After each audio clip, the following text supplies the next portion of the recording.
Night, a dense forest, and an almost imperceptible scent that grew stronger with each passing second. It wasn't the scent of damp earth or decaying leaves. This was something different, cloyingly sweet, nauseating, sticky, as if the very air was saturated with the perfume of death. I wandered off the main path, unsure why I was drawn into the shadows of the woods. The deeper I went, the stronger the scent became. My stomach churned. Then, my foot caught on something and I stumbled forward. As I reached out to steady myself, my fingers brushed against something cold and rubbery. My breath hitched in my throat.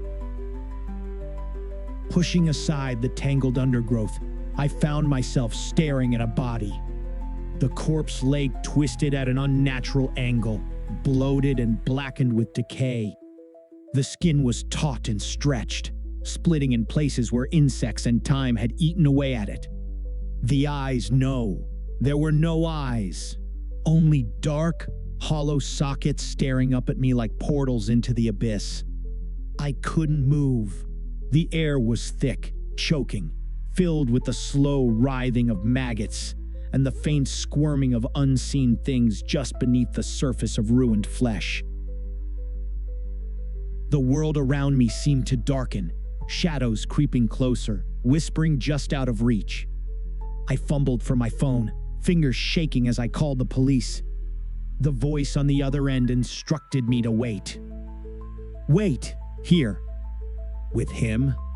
But I obeyed, staying frozen in place as the night deepened. The trees swayed without wind. The shadows stretched unnaturally long. And then the whispering started. At first, it was a low murmur, a rustling like wind through dry leaves. But there was no wind. The whispering grew louder, more distinct, as if voices were speaking just beyond the veil of darkness. My breathing turned shallow.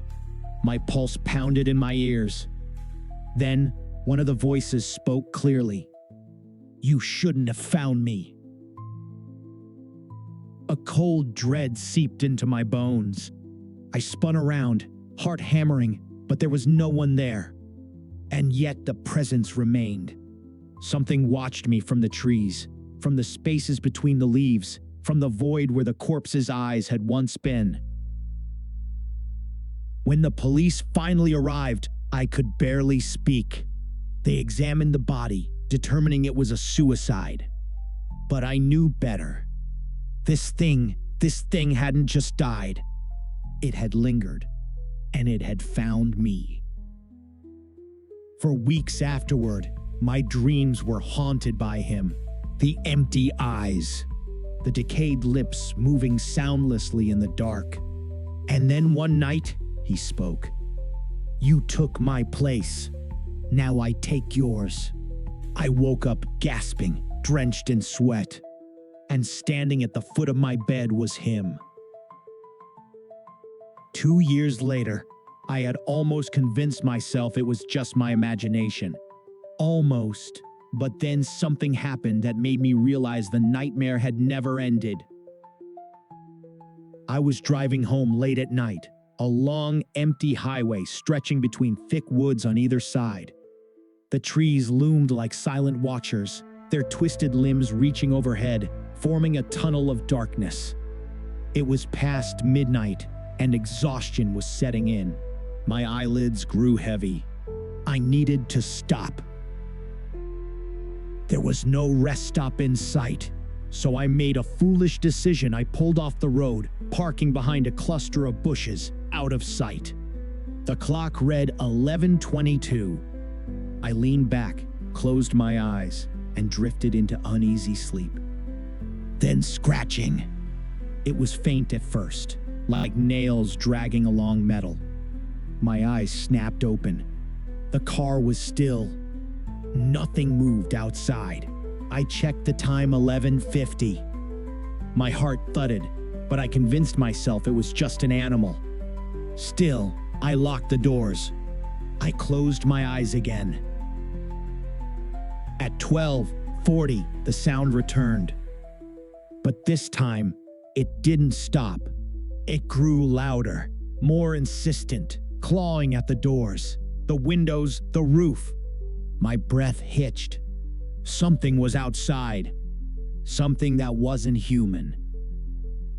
I turned my head slowly toward the rearview mirror and saw them. Figures, dozens of them. Their forms barely solid, flickering like shadows cast by an unseen flame. They stood at the tree line, unmoving, watching. And among them was him. The corpse. The empty sockets fixed on me, his decayed mouth twisted into something that wasn't a smile. My blood turned to ice. Then, in an instant, they moved. They surged forward like a wave, silent, relentless. My hands fumbled for the keys, turning the ignition with frantic desperation. The car roared to life, tires kicking up dirt as I slammed my foot on the gas. The figures vanished in the red glow of my taillights, except for one. He was in my back seat. I screamed, swerving wildly. In the blink of an eye, he was gone. The car was empty, but I knew. He had never left. I sped down the road, pulse hammering, lungs burning, and then a car, parked ahead. Driver's side door open. No one inside. As I slowed to pass, a shape appeared in my rearview mirror. A man. Running. No sprinting. Right at me. His face twisted with rage, mouth stretched open in a silent howl. His arms flailed wildly, clawing at the air. And then, his eyes met mine. Not empty. Not hollow. They were my eyes. I floored the gas. The figure disappeared into the night, swallowed by darkness, but I knew he wasn't gone. He would always be with me, waiting. And if you ever find yourself on a lonely road, tired, pulling over to rest, don't. Because he's waiting for you too.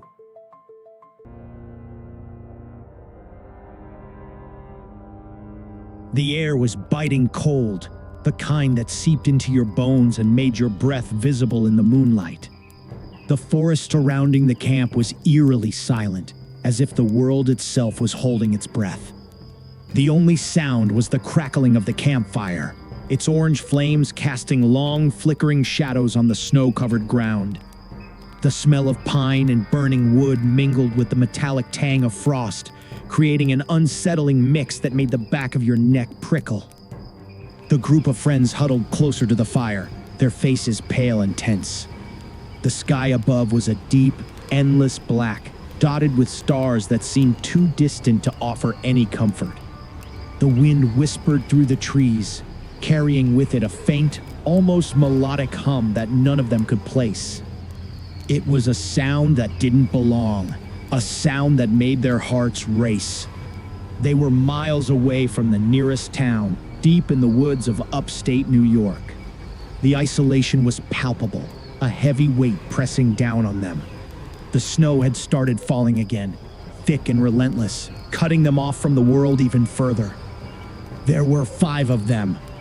Emily, the leader of the group, always the one to suggest adventures. She was brave but reckless, hiding her fear behind a confident smile. Jake, her boyfriend, the skeptic who didn't believe in ghosts or legends. He was there to keep an eye on Emily, though he secretly hated the woods. Sarah, the quiet one, who had a knack for noticing things others missed. She was the first to hear the hum in the wind. Mike, the joker, who tried to lighten the mood with bad jokes, but couldn't hide the tremor in his voice. Lily, the youngest, who had begged to come along. She was fascinated by horror stories, but regretted it now. Each of them had their reasons for being there, their own fears and secrets. Emily wanted to prove she wasn't afraid of anything. Jake wanted to protect her. Sarah was searching for something she couldn't name. Mike just wanted to belong. And Lily was there because she didn't want to be left behind. The legend of the Snow Queen. As the fire crackled, Emily began to tell the story. It was a legend she had heard from her grandmother, a tale passed down through generations. Long ago, in these very woods, a woman named Elsa lived alone. She was beautiful but cold, her heart frozen by a betrayal she could never forget. One winter, a terrible storm swept through the forest, and Elsa vanished. Some say she died in the snow, her body never found. Others claim she made a deal with something ancient and dark, trading her humanity for power over the winter itself. Over time, she became known as the Snow Queen, a spectral figure who roamed the woods, luring the lost and the lonely to her icy domain. Those who encountered her were never the same. Some disappeared entirely, their bodies never found. Others returned, but their minds were fractured, haunted by whispers and cold that never left them. The legend said that the Snow Queen could only be summoned during the first snowfall of winter, when the veil between worlds was thinnest. To call her, one had to perform a ritual. Find a clearing deep in the woods, where the snow lay untouched. Draw a circle in the snow using a silver object, a coin, a ring, or a necklace. Light a single white candle in the center of the circle. Chant her name 3 times. Elsa, Queen of Snow, we call to you. Wait in silence, listening for the hum that signaled her presence. But the ritual came with a warning. Once the Snow Queen appeared, there was no guarantee she would let you leave. The ritual. Emily's voice trembled as she finished the story.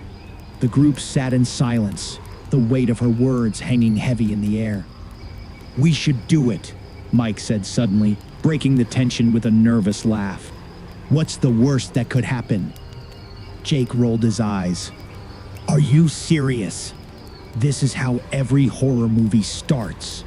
But Emily's eyes gleamed with excitement. Come on, Jake. It's just a story. What's the harm in trying? Reluctantly, the others agreed. They found a clearing not far from the camp, the snow pristine and unbroken. Emily drew a circle with her silver necklace, and Lily placed a white candle in the center. As the flame flickered to life, the group joined hands and chanted, Elsa, Queen of Snow, we call to you. The wind died. The forest fell silent. For a moment, nothing happened. Then the hum began. The encounter. It started softly, a low, haunting melody that seemed to come from everywhere and nowhere. The air grew colder, the candle's flame flickering wildly before extinguishing altogether. In the center of the circle, a figure began to form. She was tall and ethereal, her skin as pale as the snow, her hair a cascade of ice. Her eyes were voids, black and endless, and her lips were curled into a smile that didn't reach her eyes. The Snow Queen had arrived. The twisted familiarity. The queen didn't speak. She didn't need to. Her presence was enough to make them question everything they thought they knew. For Emily, she looked like her mother, who had died years ago. For Jake, she was his younger sister, who had gone missing when they were kids. For Sarah, she was a reflection of herself, but older, colder. The whispers grew louder, more frantic, and the group realized with horror that they were coming from her. But her lips didn't move. The unpredictable turns. One by one, they tried to run.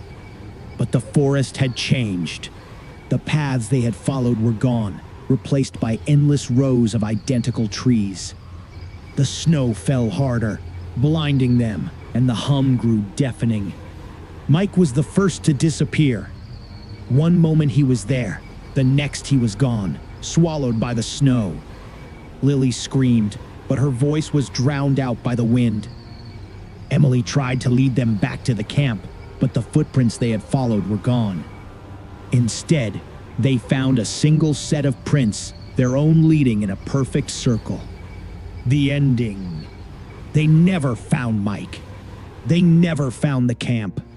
The Snow Queen followed them, always just out of sight, her whispers growing louder with every step. By morning, the storm had passed and the forest was silent once more. But the group was never the same. Emily stopped seeking adventure. Jake stopped doubting. Sarah stopped speaking altogether. And Lily would wake up screaming, her dreams filled with snow and whispers. To this day, they don't talk about what happened that night. But sometimes, when the wind is just right, they can still hear the hum. And they know she's still out there. Years later, Emily returned to the woods. She told herself it was to face her fears, but deep down, she knew it was something else. Something she couldn't explain. She found the clearing. The Snow Queen was waiting. This time, Emily didn't run. And this time, the Queen smiled. The end, or is it? It was just another dull day in calculus class, except it was Friday, 7th period. The week was almost over, and spring break was just around the corner, so everyone was restless. Unlike my friends in other classes, we didn't have a test that day, so our teacher decided to lighten the mood by playing games with us on Sporkle. He was always pretty relaxed like that. We were in the middle of a brand logo quiz when it happened. I remember it clearly right after my friend guessed Adidas, the dean's voice came over the loudspeaker. He sounded terrified as he announced that this was not a drill and instructed everyone to go into lockdown. I felt chills run down my spine, and even our usually calm teacher seemed panicked as he rushed to turn off the lights and herded us to the back of the room. We sat in silence for about 2 minutes when the buzzing sound from the electrical panel stopped, signaling that the school had cut the power. We exchanged nervous glances, realizing how serious this was. A few minutes later, we heard a man screaming at the top of his lungs in the hallway. 2 girls in the class started crying, which only made the rest of us more terrified. The screaming grew louder, and the man began banging on the lockers, yelling, "I'll kill all of you!" At that moment, I genuinely feared for my life. My teacher hushed us as we all looked at each other, trying to gauge how scared everyone else was. The banging moved from the lockers to our classroom door, and one of the crying girls screamed, "No!" The pounding on the door intensified as the man shouted, "Open up!" It felt like an eternity, but eventually, he moved on, his screams fading down the hallway. About 10 minutes later, though, it felt like half an hour, the dean came back on the loudspeaker to explain the situation. He said a mentally unstable man had entered the building, attacked the front desk staff, and fled. The staff wasn't sure if he was armed, and since the school didn't have cameras or proper security back then, the building was vulnerable. After searching the hallways and classrooms, they couldn't find him, so the dean instructed teachers to keep the doors locked and continue classes. The most disturbing part: a janitor found the man later that night, sleeping in a storage closet near the back of the school. Rumor has it, he had a .44 Magnum sticking out of his pocket. The janitor must have accidentally woken him, because by the time the police arrived, the man was gone. To this day, I have no idea if he was ever caught, but I hope he's getting the help he needs. My school had 2 lunch periods, one for 6th graders and some 7th graders, and the other for the rest of the 7th graders and all 8th graders. The lockdown happened in early October on a rainy, overcast day. During the first lunch period, I heard 4 loud bangs. I thought it was thunder, but the entire cafeteria erupted into screams. Campus security rushed in, yelling at everyone to go to the multi-purpose room. Kids in line for lunch had to throw their food away and join the crowd. The multi-purpose room was huge, with a glass back wall. As we were rushed inside, security covered the glass with curtains and stationed adults at every exit. My friend Eric asked one of the adults what was going on. When he came back, he told us, "You know those houses in front of the school? There's a mentally unstable man barricaded in one of them. He's threatening to kill himself and the cops if they try to evict him. He's been watching the kids in a creepy way." To make matters worse, the man was a registered sex offender. We were stuck in the multi-purpose room for an hour, missing 2 class periods. After the situation was resolved, we were escorted back to our classrooms one by one. Later, my friend Brandy told me she'd seen the same man the previous Halloween, cutting his arm and writing in his own blood on his window, "Don't come here or I'll kill you." At the time, we thought it was just a Halloween prank, but after this incident, we realized how dangerous he really was. I'm 22, fresh out of college, and recently started working as a computer intern at my old high school. My office is in the basement, which is usually a mess, but the small office I share with 2 coworkers, Dave and Gary, is surprisingly nice. It has 3 desks, 2 mini fridges, a flat-screen TV and air conditioning, a luxury most of the school doesn't have. A few weeks ago, something terrifying happened. Dave and Gary were upstairs working, and I was eating lunch when I got a call from the front office. They said the school was on lockdown because someone possibly armed had entered the building. I turned off the lights and my computer screen, but since the office didn't have a door and the basement door didn't lock, I felt exposed. I texted Dave and Gary, but they didn't respond. After about 20 minutes of sitting in the dark, I heard the basement door creak open. Someone ran down the stairs and entered the office. I hid under my desk, terrified. My phone dinged with a text, and I froze. The footsteps came closer until I finally jumped out, begging not to be killed. It was a man in a red plaid shirt and a cap. He said he was hiding too, and asked if there was an exit.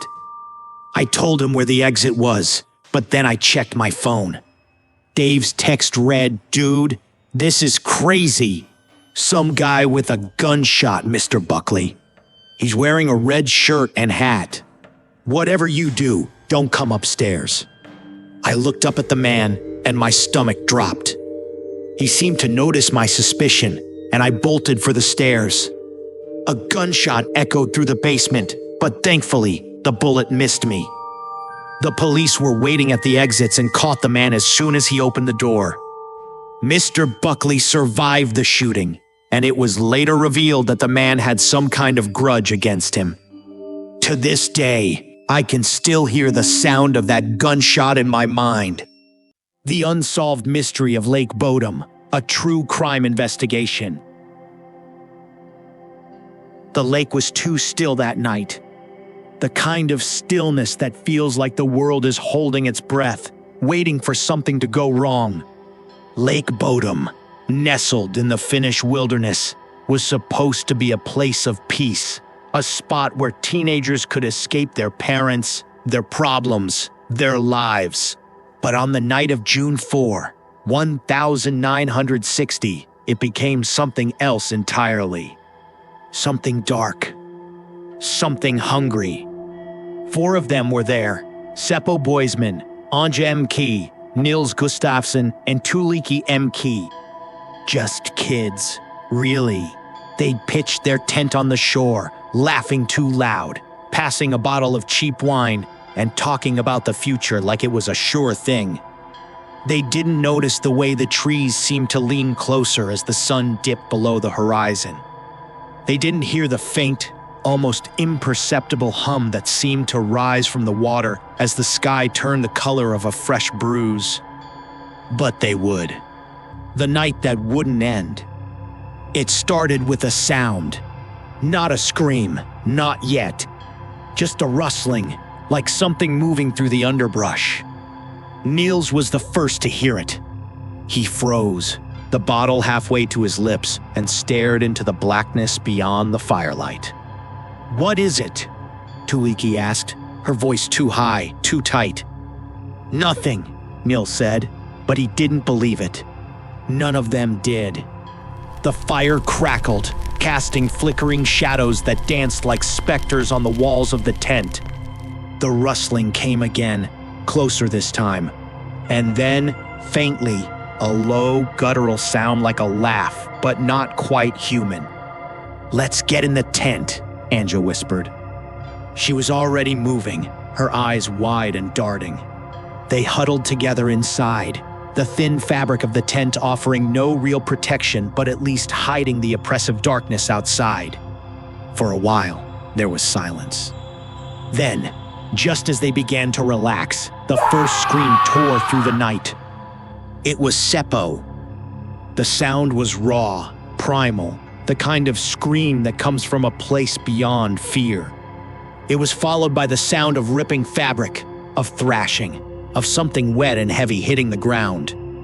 Niels would later say he didn't remember much after that.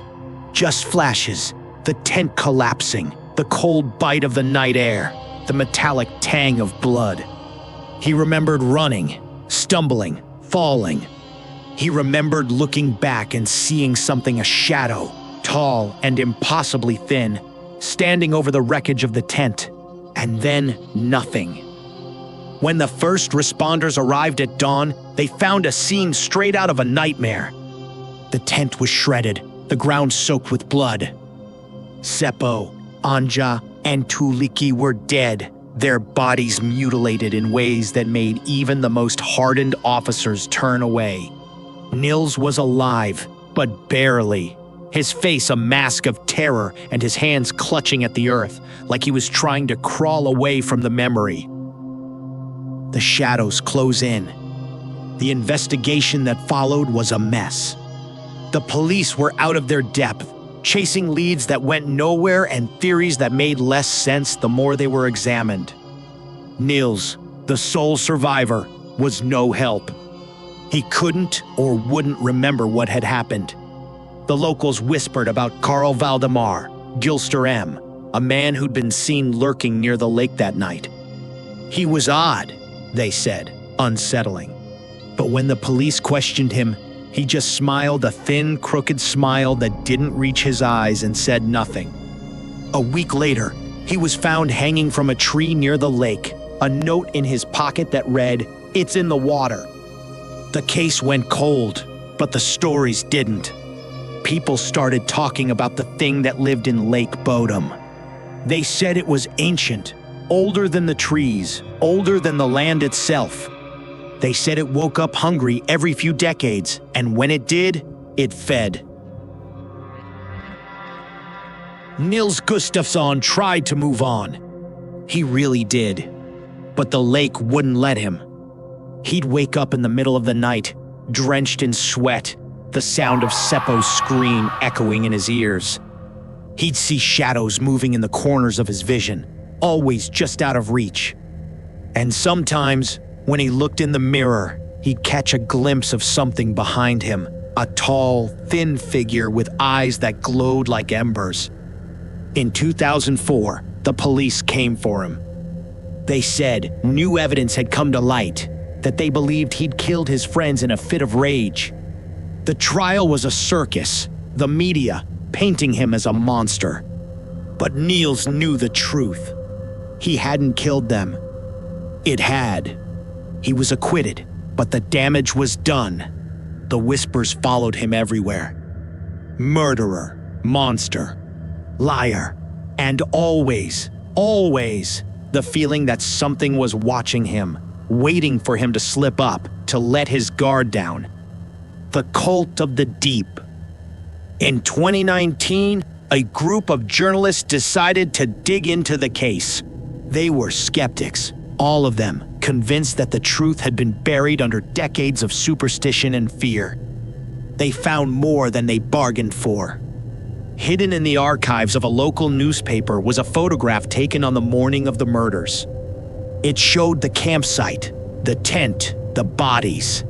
And there, In the background, barely visible among the trees, was a figure, tall, thin. Its face obscured, but its eyes, those glowing, ember-like eyes, clearly visible.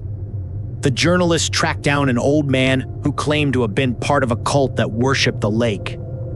He spoke in riddles, his voice trembling, about something that lived in the depths. Something that demanded sacrifices. "It's not a god," he said. "It's something else. Something worse." The journalist laughed it off at first. But then one of them, a woman named Lisa, started having nightmares. She'd wake up screaming, her sheets soaked with sweat, babbling about shadows and water and eyes that watched her from the dark. A week later, she was dead, drowned in her bathtub. The others tried to keep going, but the deeper they dug, the more they felt it, the weight of something ancient and malevolent pressing down on them. One by one, they dropped out of the investigation until only one man was left. His name was Marcus, and he was determined to see it through. He spent nights at the lake, recording every sound, every flicker of movement. And then, one night, he saw it. The figure from the photograph. It emerged from the water, its body impossibly tall and thin, its eyes burning like coals. It moved toward him, and Marcus froze, his camera slipping from his hands. The last thing he saw before he blacked out was its face, or what should have been its face. It was blank, featureless, except for those eyes. Those terrible, glowing eyes. When he woke up, he was in the hospital. His camera was gone, and so was any memory of what happened. But the look in his eyes, the sheer, unrelenting terror told the story better than any photograph ever could. The mystery of Lake Bodom remains unsolved. The official story is a patchwork of half-truths and speculation, but the truth is out there, lurking beneath the surface of the water. Every now and then, someone disappears near the lake. Their bodies are never found, but their stories live on in the whispers of the locals. They say the lake is cursed. They say it's alive. And they're right. If you ever find yourself near Lake Bodom, don't stay after dark. Don't listen to the rustling in the trees or the faint hum that seems to rise from the water. And whatever you do, don't look into the shadows, because it might be looking back.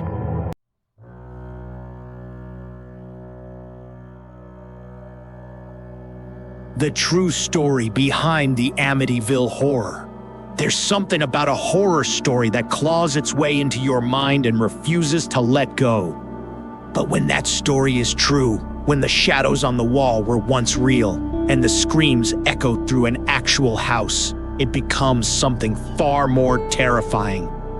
This is the story of the Amityville house, a place where reality and nightmare blurred, and where the line between the living and the dead dissolved into something unspeakable. It began in the autumn of 1974, in a quiet suburban neighborhood in Amityville, New York. The DeFeo family, 7 souls, under one roof, lived in a sprawling colonial house on Ocean Avenue. But behind the picturesque facade, darkness festered. Ronald DeFeo, sir, a man with a temper as volatile as a storm, ruled his household with an iron fist. His son, Ronald Jr., known as Butch, bore the brunt of his father's rage. By the time Butch reached adulthood, he was a fractured man, a cocktail of drugs, alcohol, and simmering violence. Then came the night of November 13, 1974. A night so still, so silent that even the stars seemed to hold their breath. In the early hours, Butch DeFeo picked up a rifle and moved through the house like a ghost. Room by room, he executed his family as they slept. His mother, father, 2 brothers, and 2 sisters, none were spared. The eerie part: there was no struggle, The bodies were found face down, as if they had been arranged that way. And though the rifle had no silencer, not a single neighbor reported hearing gunshots. Only the family dog barked, a mournful howl that echoed into the void. Butch's alibi crumbled faster than a house of cards. He claimed a mafia hitman had forced him to kill his family, but under pressure, he confessed. "Once I started, I just couldn't stop," he said. "It went so fast." He spoke of voices, whispers that urged him to pull the trigger. But was it madness? Or something far more sinister? Just over a year later, the house found new occupants, George and Kathy Lutz. They were drawn to the property despite its grim history. The colonial charm, the 6 bedrooms, the boathouse on the river, it was their dream home. Or so they thought. From the moment they moved in, the house seemed to awaken. George, once a vibrant businessman, became a shadow of himself. He woke every night at 3:15 a.m., the exact time of the DeFeo murders, drenched in sweat, his heart pounding like a drum. Kathy, too, began to change. Her face would age decades in moments, her features twisting into something unrecognizable. Their daughter, Missy, spoke of an imaginary friend named Jody, a pig with glowing red eyes that only she could see. But the house had more secrets. In the basement, the Lutzes discovered a hidden room, not on any blueprint. The walls were painted blood red, and the air smelled of decay. It was a place where the shadows seemed to move on their own, where the temperature dropped so low your breath turned to frost. Their dog, a fearless German shepherd, refused to enter, whimpering and backing away as if the room itself were alive. One night, George heard music, a haunting melody drifting up from the living room. When he went to investigate, he found the furniture rearranged, the rug rolled up as if for a dance. But the room was empty. The music stopped, leaving only silence and the faint scent of sulfur. The Lutzes called for help. Priests came, but the house seemed to reject them. One priest heard a voice, a guttural growl telling him to get out. He fell ill shortly after, his body racked with fever. Another claimed to see shadowy figures lurking in the corners of the room, their eyes glowing like embers. On January 14, 1976, after just 28 days, the Lutzes fled. They left behind everything: clothes, furniture, even their children's toys. In a 2005 interview, George Lutz said, "We didn't plan to leave forever. But the house, it didn't want us to stay." The Lutzes' story became the basis for Jay Anson's The Amityville Horror, a book that captivated and terrified millions. But there were details Anson left out, details too chilling to print. For instance, neighbors reported seeing strange lights in the house long after the Lutzes left. Lights that flickered and danced, as if the house were alive. And then there were the photographs. A family who lived there in the 1980s claimed that every picture they took inside the house had a faint, ghostly figure in the background, a figure that hadn't been there when the photo was taken. The house still stands today, its address changed to distance it from its past. But those who've lived there since speak of cold spots, unexplained noises, and a feeling of being watched. In 2010, a family claimed their young son began sleepwalking, always ending up in the basement, staring at the red-painted room. When asked what he was doing, he simply said, "Jody wants to play." Whether you believe in ghosts or not, the Amityville house is a reminder that some places are never truly empty. That some doors, once opened, can never be closed. And that sometimes, the past doesn't stay buried, it waits, patient and hungry, for the next family to cross the threshold. So the next time you find yourself drawn to a house with a story, remember, not all dreams are meant to come true. Some are nightmares in disguise.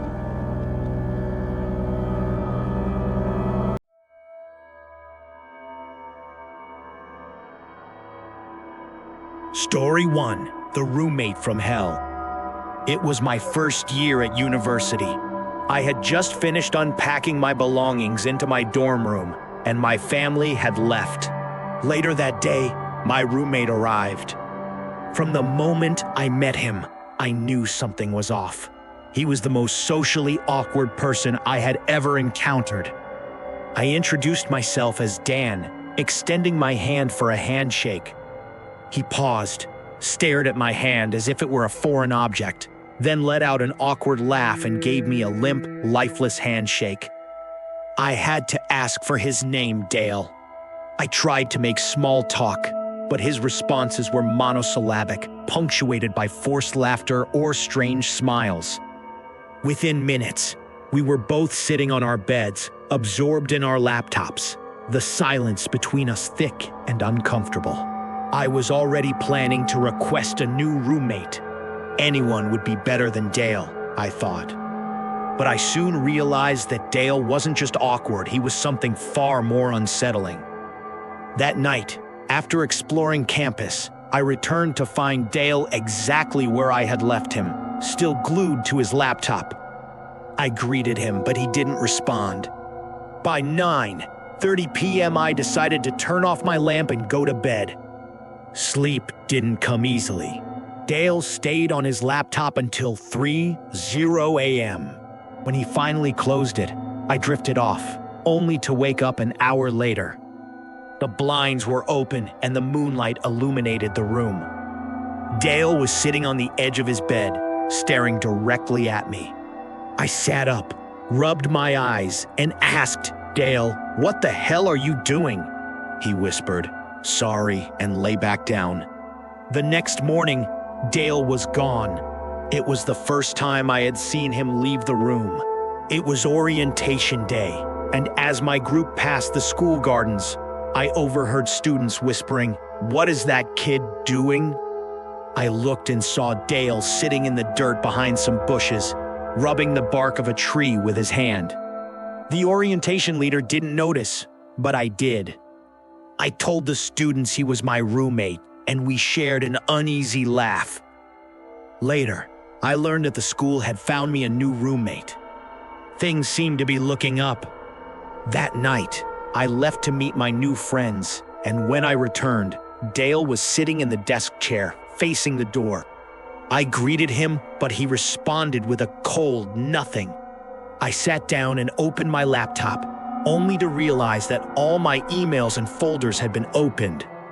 I confronted Dale, but he denied it, his voice unnervingly loud and defensive. I knew he had been snooping through my things. That night, I woke up to the sound of a zipper. Dale was on the floor, rummaging through my bag. I turned on the lamp and confronted him. He claimed I had his toothbrush, but I knew he was lying. The next day, I moved to my new room. Everything seemed fine until the third night, when I woke up to a strange clicking noise. It was coming from the door. I looked through the peephole and saw the top of someone's head. They were trying to unlock the door. I called campus police, and they arrived within minutes. It was Dale. He was arrested, and I never saw him again. Story 2: The Night in the Woods. It was my second year at Binghamton University, and by then, I had formed a tight-knit group of friends. We were the kind of group that did everything together: parties, study sessions, and late-night adventures. One chilly October night, when the rest of our crew had other plans, 3 of us decided to head to the school's nature preserve. It was a spot by the lake, hidden deep in the woods, known only to a handful of students. The clearing was perfect for fires, and its seclusion made it a favorite for those looking to drink, smoke, or just escape the watchful eyes of campus security. We brought a case of beer, lit a fire, and settled in for what we called a bro chat.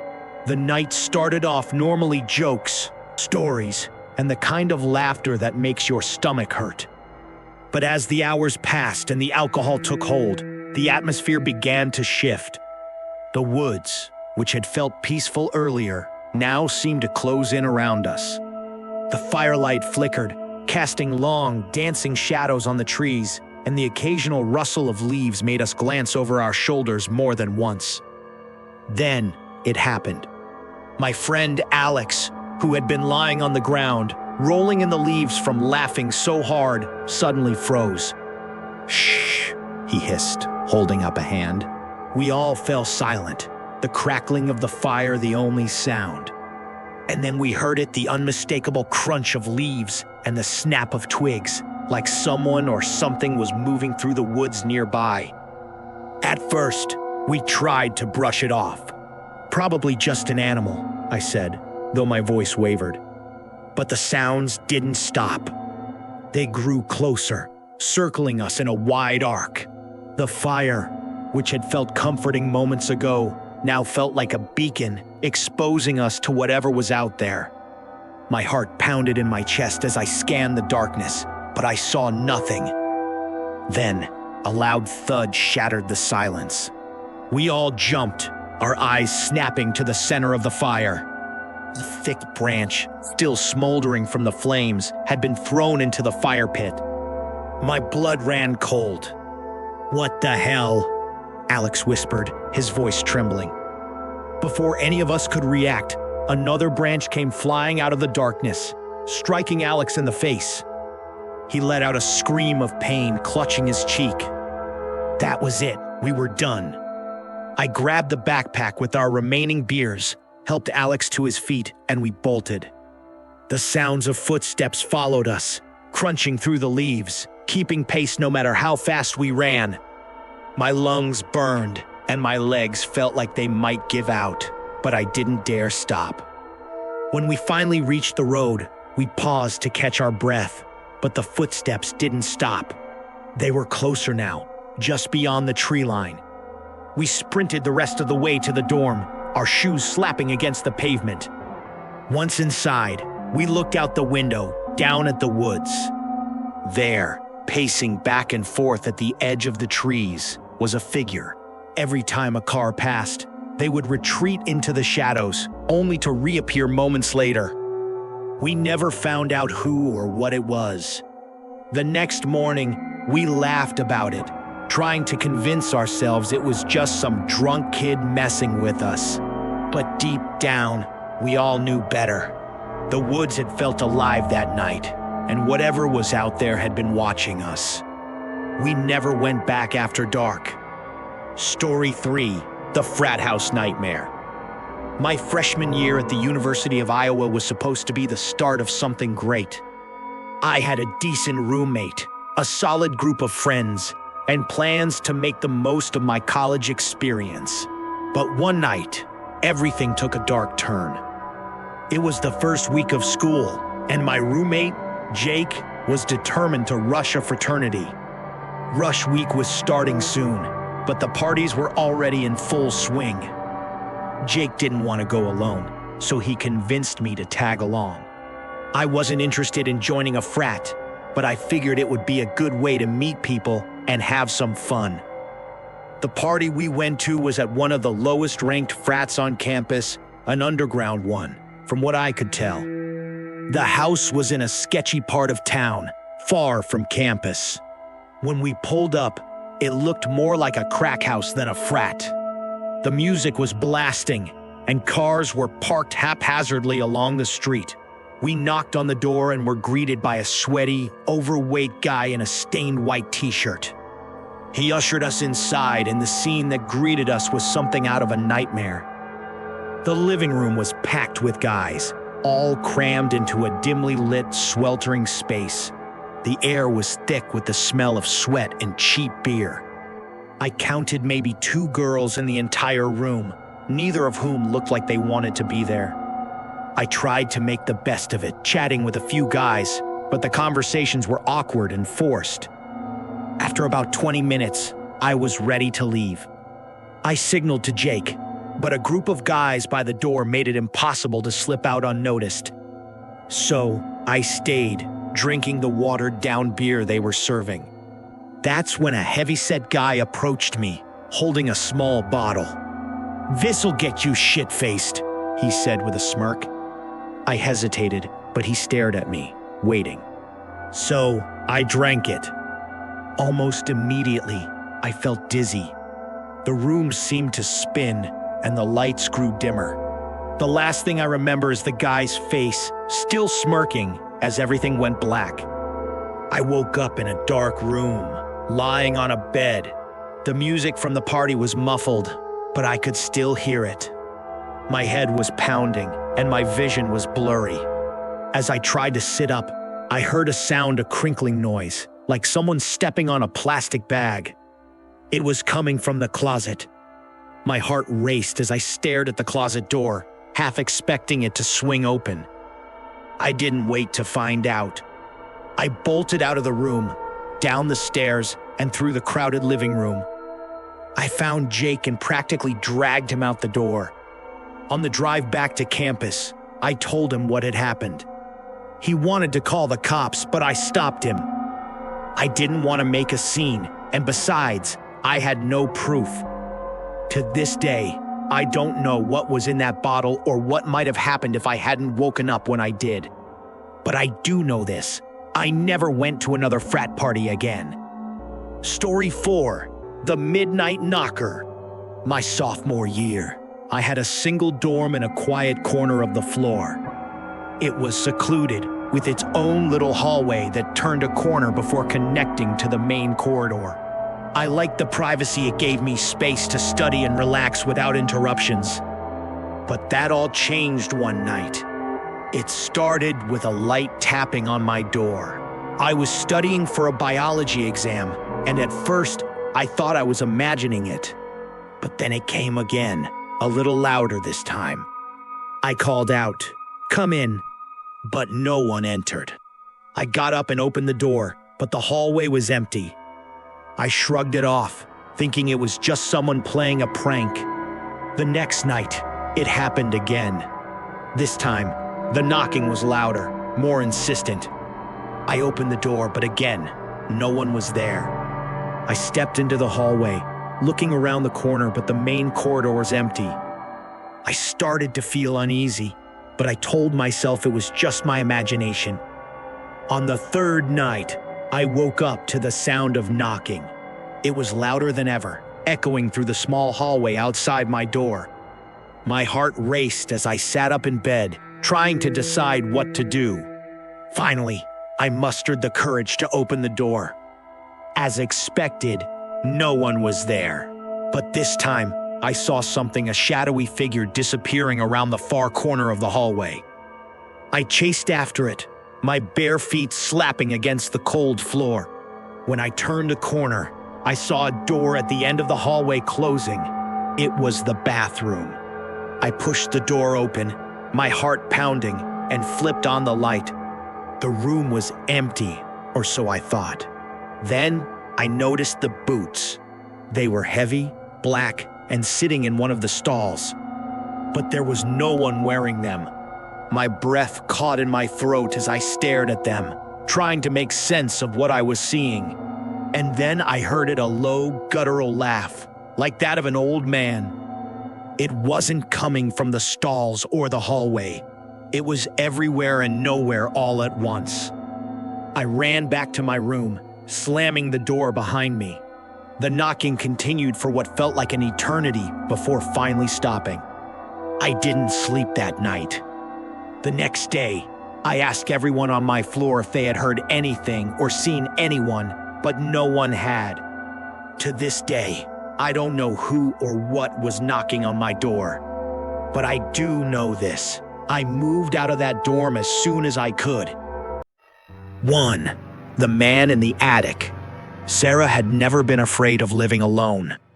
At 23, she had just moved into a quaint 2-story rental house in a quiet suburb.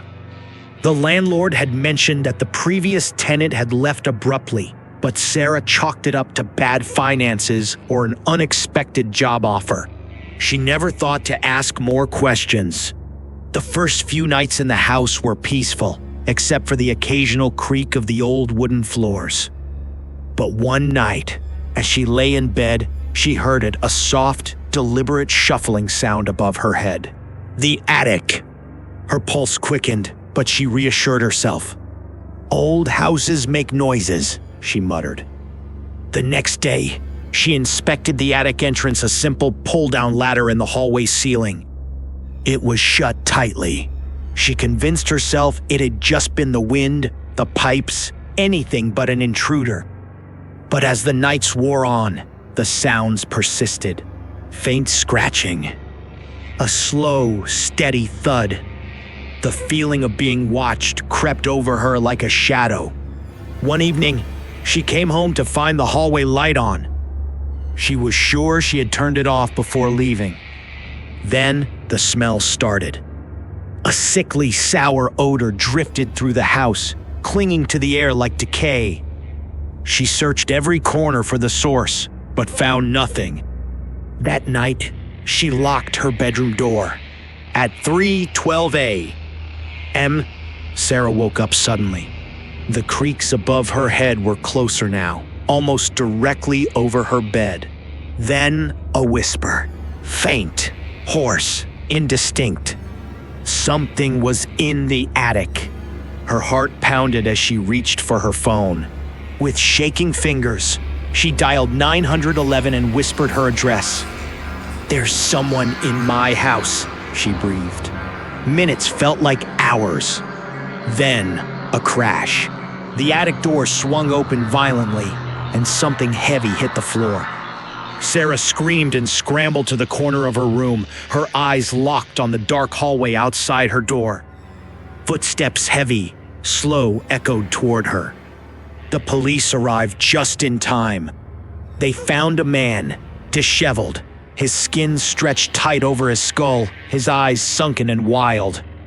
He had been living in her attic for weeks, crawling down when she left, stealing food, watching her sleep through a tiny hole in the ceiling. And worst of all, he had a knife. And he wasn't alone. 2. The shadow in the window. Elliot had never believed in ghosts. As a rational man, he preferred facts over superstition. So when he took a house-sitting job for a wealthy couple in an old Victorian home, he wasn't worried about creaky floorboards or flickering lights. The first few days were uneventful. But on the third night, as he sat in the study reading, he felt an odd sensation like something was watching him. He glanced toward the bay window, expecting to see a raccoon or stray cat outside. Instead, he saw it. A shadowy figure, barely visible, standing just beyond the glass. Unmoving, staring. Elliot's breath caught in his throat.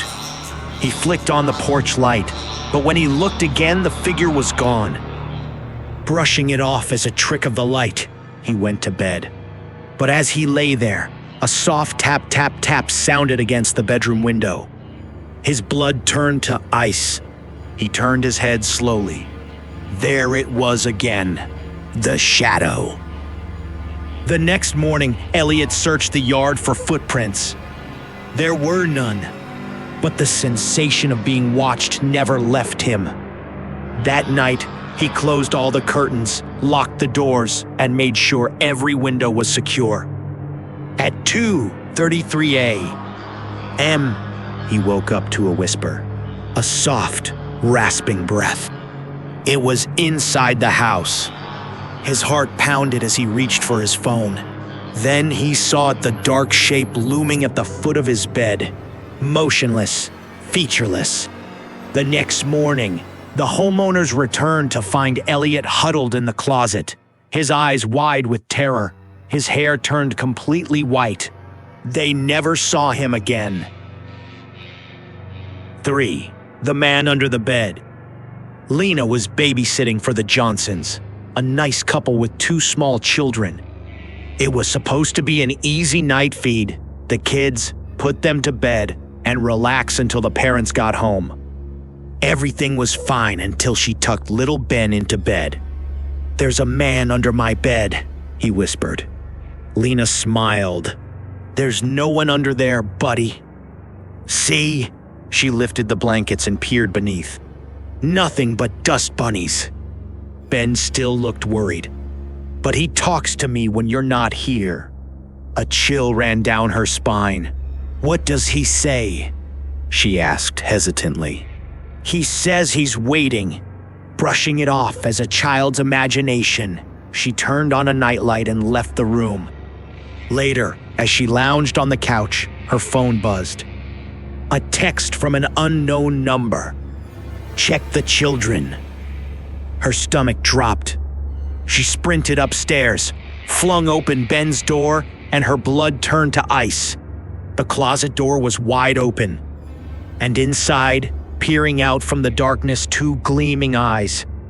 Lena barely had time to react before the figure lunged. She screamed and fell backward, scrambling for the door as the man who wasn't supposed to be there crawled out, his fingers dragging across the floor. She slammed the door and ran, dialing 911 with shaking hands. The police arrived within minutes, but by then, the man was gone. They searched the house and found the attic entrance had been pried open from the inside. Scattered across the attic floor were candy wrappers, children's drawings, and a knife. Ben never spoke about the man under the bed again, and neither did Lena.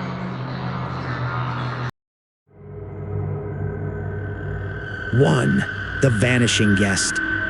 Bates Motel, 1987. The rain came down in needles, stabbing at my windshield as my headlights carved through the blackness. I'd been driving for 9 hours straight, my eyes sandpaper dry, my fingers locked around the wheel like rigor mortis had already set in.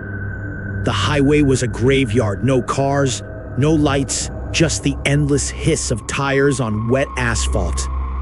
That's when I saw the sign. BATESMOTEL. The neon buzzed like a dying wasp, flickering between VCANCY and VCANY, as if the letters themselves were too tired to stay lit.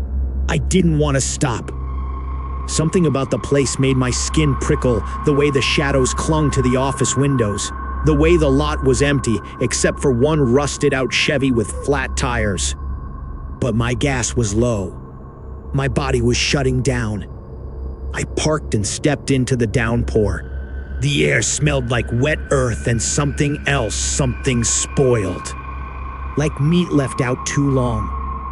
The lobby was a time capsule. Wood paneling, a rotary phone, a TV playing static in the corner. Behind the desk sat a man who looked like he'd been taxidermied, his skin too tight, his eyes too still. "Room?" he asked, not looking up. "Just for the night." He slid a key across the counter. "Room 13. You're the only one on that floor," he said, his voice like gravel in a tin can. "Rest of 'em's closed for renovation." I took the key. The hallway was a tunnel of dread. The carpet squished underfoot, waterlogged and reeking of mildew.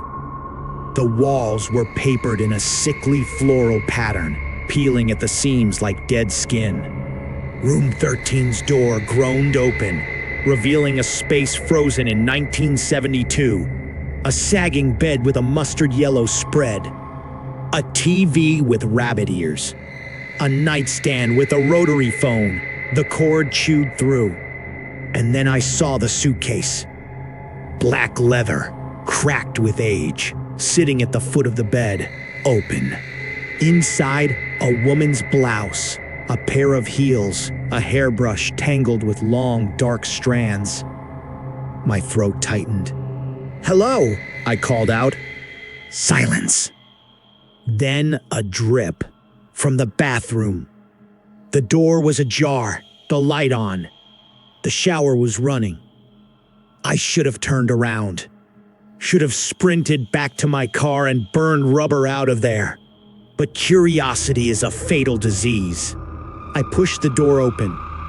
The mirror was fogged except for 2 words, scrawled in something dark and wet. HELPME. My breath hitched. The shower curtain was closed. Something moved behind it. A hand pale, bloated, fingers curled like a spider's leg slid out from the gap. And then the curtain ripped open. The police found me at dawn, sitting in the parking lot, soaked in rain and something else. They asked me what happened. I couldn't tell them. Because the thing in the shower had my face. And when they checked room 13, they found nothing. No suitcase. No message on the mirror. Just a single wet footprint leading to the bed.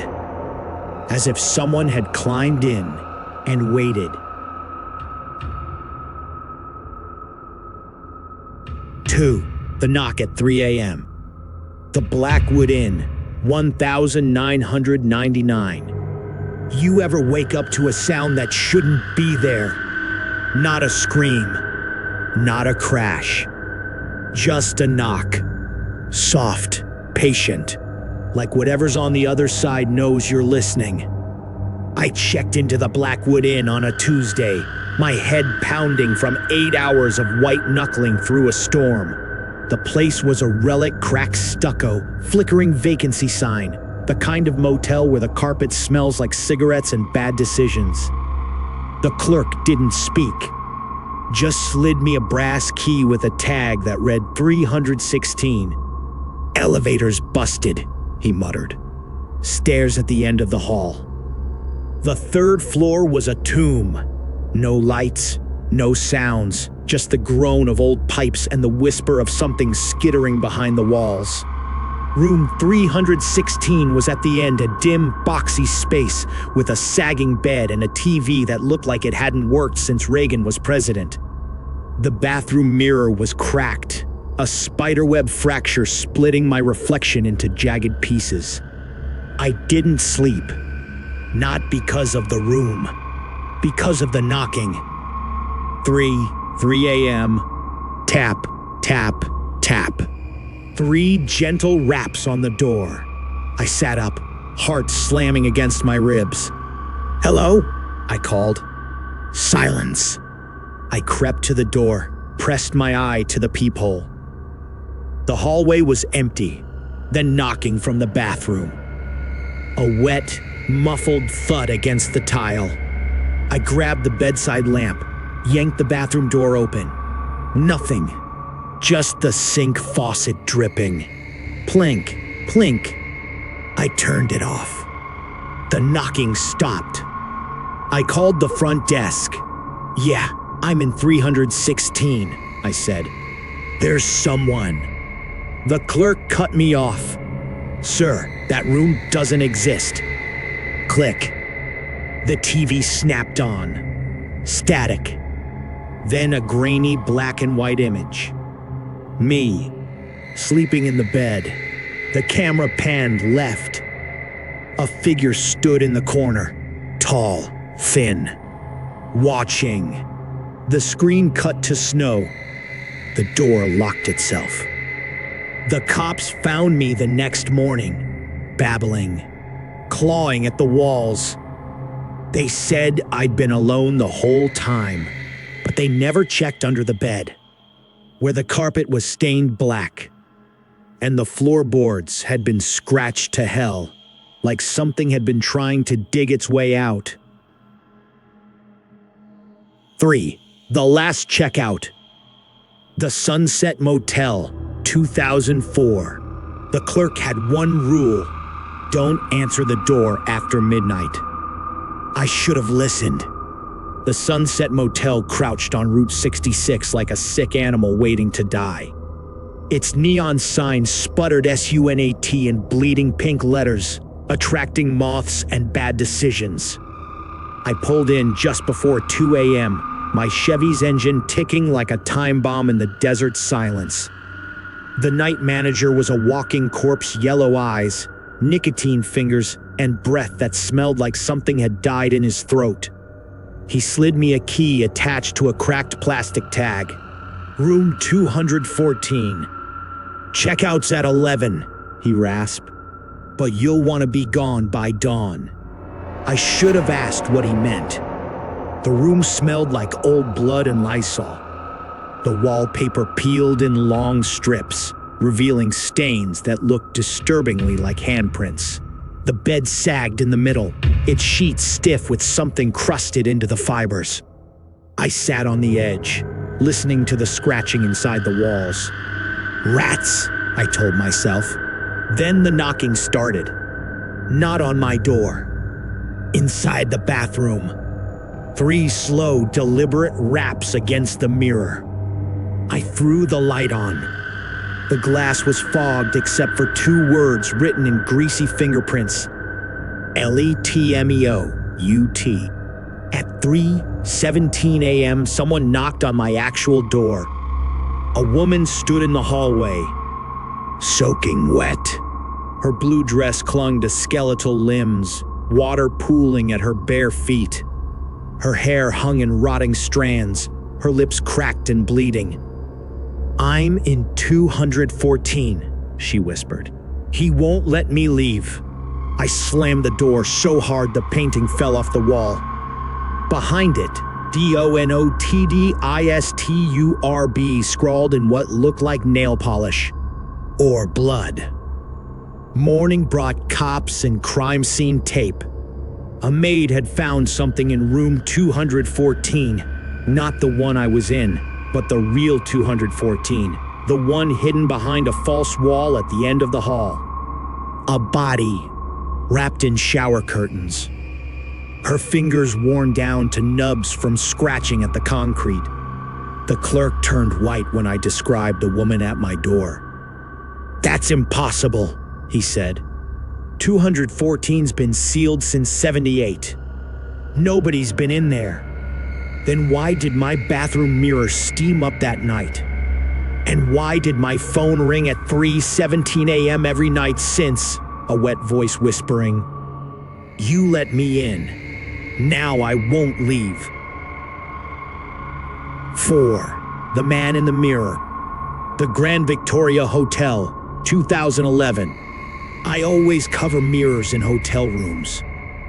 You never know what's looking back. The Grand Victoria was the kind of place where rich people went to die quietly. Crystal chandeliers, Persian carpets so thick they swallowed sound, and a lobby that smelled like old money and older secrets. My room was 712, a lavish suite, with a 4-poster bed and a floor-to-ceiling mirror that took up the entire wall opposite the bed. I threw a sheet over it immediately. My grandmother taught me that trick. "Mirrors are doorways," she'd say, "and not everything that comes through knocks." 3:33 a.m. I woke to whispering. Not from the hallway. Not from the vents. From under the sheet covering the mirror. I sat up slowly, my skin prickling. The sheet bulged slightly, as if someone was pressing against it from the other side. Then, a fingertip pushed through. Pale, long, too long. I didn't scream. Fear had glued my throat shut. The finger hooked into the sheet and pulled it down. The man in the mirror wasn't my reflection. He stood behind where I should have been, his face stretched into a grin too wide for a human mouth. His eyes were black pits. His fingers tapped against the glass. Tap, tap, tap. Then his hand pushed through. The police found me in the hallway, clawing at the elevator doors. I was babbling about the mirror, about the man who stepped out of it, about how he whispered my name with a voice that wasn't a voice but something worse. They humored me. Checked the room. The mirror was gone. Just an empty wall where it had been. The manager swore there had never been a mirror there. But that night, in my new hotel across town, I woke to tapping on my bathroom door. And when I looked in the mirror, I saw him standing behind me, smiling, waiting for me to turn around. Story 1. The ride that never should have happened. It was 2014. I used Uber a lot back then, mainly because I was stuck without a license for a year after a DUI. dumb choice, I know. There was this nightclub in my town where my friends and I would often blow off steam on weekends. Sometimes we had a designated driver. Sometimes we relied on Uber. That night, I wasn't feeling too hot, not drunk, just off. Something didn't sit right. Around 1:30 in the morning, I decided to head out early. The chill in the air was brutal, and walking home was out of the question. So I opened my phone and requested a ride. A nearby driver named Alex accepted the request. His profile pic gave me the creeps, an older man with a stony face, a gray goatee, and a black beanie that clung to his head like it hadn't been washed in weeks. But he was just 2 miles away, and his car, a Chevy Malibu, didn't sound too bad. I figured I'd be fine. 5 minutes later, a battered silver Malibu looked early 2000s pulled up to the curb outside the club. The car wheezed more than it roared. No honk, no wave, no eye contact. The guy just sat there. I hesitated, glanced at the silent bouncer standing nearby, then climbed into the back seat. Something shifted the moment I shut the door. He didn't say hello, didn't acknowledge me. Just stared forward and murmured, "Where to?" I gave him my address. We started down Main Street, but in the opposite direction of my house. I pointed it out. He took the next left without a word, leading us into dimly lit residential streets. He never touched his phone. No GPS, nothing. I started to feel that nauseating pinch of fear in my stomach. Maybe he expected me to give directions. I pulled out my own phone and loaded my address into Google Maps. When the GPS instructed him to turn left, he blew right past it. I motioned in confusion. He finally spoke again. "Just need to make a quick stop," he said flatly. "I'll knock some money off." Even drunk, I knew something was seriously wrong. That's when I noticed it, the gleam of cold metal. A handgun sticking out of the center console next to him. My heart stopped. I reached for the door handle in slow motion, trying not to make a sound. Nothing. It didn't budge. Child lock. The car kept moving deeper into unfamiliar territory. I think we had crossed into another town. I didn't dare call 911. What if he heard me? Then a thought struck me. If I could just get behind him, maybe I could reach the child lock controls up front. I had to slide across the seat, silently. One wrong move, and he might use that gun. I kept my eyes locked on him through the rearview mirror. Slowly, painfully slowly, I slid behind his seat. He didn't notice, or at least, I hoped he didn't. Then came the hardest part, waiting for a red light. Every intersection that stayed green tightened the noose in my chest. Finally, a yellow light flickered ahead.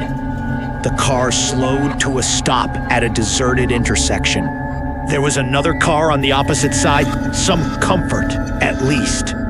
I reached. My hand crept up toward the child lock button. Just as I touched it, he jolted in his seat. He screamed and lunged toward the gun. I ripped the door open and bolted. I sprinted toward the SUV, stopped across from us, a black Escalade. I banged on the window, screaming. They drove off. I was alone, but the Malibu was already peeling away into the night. I ran into a 24-hour grocery store nearby and called for a taxi. Somehow, in that store, everything came crashing down: the fear, the cold, the pounding adrenaline. I wasn't even drunk anymore, just shaken to the core. I reported the driver to Uber. They claimed they'd escalated to law enforcement. A week passed before a single officer knocked on my door. After that, nothing. I never found out who that man really was, but I've never used Uber again. Story 2, the man with no destination. As a former Uber driver, I've seen all kinds of people. Sloppy drunks, loud friend groups, scam artists pretending to be disabled. But every once in a while, you pick up someone different, someone off.